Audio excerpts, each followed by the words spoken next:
Cette deuxième bataille des primaires aux États-Unis nous donne plus de visibilité sur cette course à la nomination. Notre correspondant à Washington, Stéphane Grobe, va nous donner son point de vue. Stéphane, les résultats dans l'Iowa ont mis la pression sur certains candidats pour qu'ils réalisent une bonne performance dans le New Hampshire. Trump et Sanders ont gagné comme prévu, mais qui est le plus satisfait de la tournure des événements? Eh bien, Neil, dans la politique américaine, il y a un dicton qui dit que l'Iowa produit du maïs et le New Hampshire produit des présidents.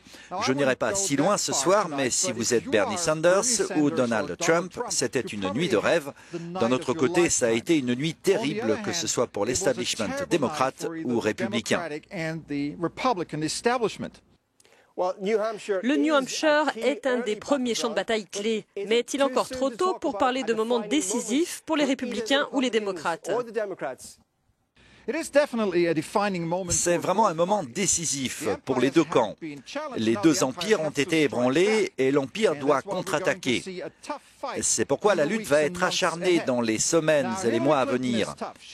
Mais Hillary Clinton est résistante, elle en a vu d'autres. Donc Bernie Sanders doit montrer qu'il a l'endurance, il a certainement l'argent, et montrer qu'il a la capacité de porter cet enthousiasme du New Hampshire vers d'autres États comme le Nevada et la Caroline du Sud, qui seront les prochains États sur la liste des primaires.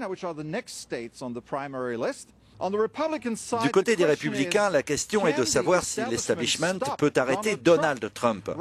Jusqu'à présent, nous avons quelques candidats qui ont fait de mauvais scores et ni le gouverneur Bush, ni le gouverneur Kasich, ni le gouverneur Christie n'ont montré qu'ils étaient à la hauteur pour stopper Donald Trump. Stéphane, des observateurs disent que cette campagne a manqué de débat de fond, qu'il s'agissait davantage de slogans et de petites phrases. Quelle est l'attitude du public face à ce scrutin très hargneux? Les candidats sont agressifs parce qu'ils parlent à un électorat très agressif. Il y a beaucoup de colère ici. Les républicains sont en colère contre l'establishment. Si vous interrogez des électeurs républicains, ils vous disent que l'économie est sans dessus-dessous, que le système de santé est désastreux, que l'Amérique a perdu son influence internationale et ne peut même pas battre l'État islamique. Les démocrates sont aussi en colère. Les électeurs vous disent que l'économie n'est favorable qu'aux riches, que la classe moyenne a été détruite. En résumé, ils pensent qu'Obama n'a pas fait assez pour que le pays aille de l'avant. Et à cause de cette colère des deux côtés, on a assisté au large succès de Bernie Sanders et de Donald Trump. Stéphane, il y aura beaucoup d'autres nuits de suspense. Merci de nous tenir informés. On se retrouve aux prochaines primaires. Thanks, Neil. You bet.